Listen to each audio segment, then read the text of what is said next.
India ஒரு பன்முகத்தன்மை கொண்ட நாடுங்க. பல மொழிகள், பல மதங்கள், பல கலாச்சாரங்கள், பல வகையான மக்களை கொண்டு இயங்குற ஒரு நாடு. இப்படி பன்முகத்தன்மை இருக்கிறதுனாலேயே சில முரண்பாடுகள் இருக்குது. இப்போ அதை பற்றி தான் பேச போகிறேன். நீங்கள் அதை கேட்கறதுக்கு முன்னாடி சப்ஸ்கிரைப் பண்ணிட்டு வந்துடுங்க. 1. இந்திய மக்கள் எப்பவுமே தங்களோட மகளோட கண்ட்ரோலில் தான் அவங்க புருஷருக்குன்னு நினைப்பாங்க. ஆனால் ஒருபோதும் அவங்க மருமக கண்ட்ரோலில் அவங்க பையன் போயிடக்கூடாதுன்னு கான்சியஸாக இருப்பாங்க. 2. அரசாங்கம் கொடுக்கக்கூடிய கல்வி மருத்துவத்தையும் ஒரு பிரைவேட் ஆர்கனைசேஷனாலே கொடுக்க முடியும். 3. பணம் இல்லாத ஏழை கோயிலுக்கு வெளியே யாசகம் வாங்குறான். பணம் இருக்கிற ஏழை கோயிலுக்குள்ள சாமி கிட்ட யாசகம் வாங்குறான். 4. இந்தியாவில் 100க்கும் மேற்பட்ட மொழிகள் இருக்குது. இருந்தாலும் நம்ம எல்லாரும் இவ்வளோ நாள் காமனாக யூஸ் பண்ணிட்டு இருக்கிற லாங்குவேஜ் வந்து இங்கிலீஷ் தான். இப்போ ரீசெண்டாக ஹிந்தி பிரச்சனை கூட போயிட்டு இருக்குது எல்லா ஸ்டேட்லேயுமே.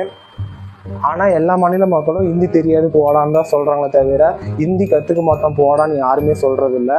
ஸோ அவசியம் ஏற்படும் போது மக்களுக்கு தேவையான மொழியை அவங்களே கற்றுக்குவாங்கன்னு அரசாங்கம் விட்டுருங்க. எந்த மொழியும் திணிக்கக்கூடாது. இந்த தகவலாம் உங்களுக்கு பிடிச்சிருந்தா லைக் பண்ணுங்கள், ஷேர் பண்ணுங்கள், சப்ஸ்கிரைப் பண்ணுங்கள். தேங்க்யூ.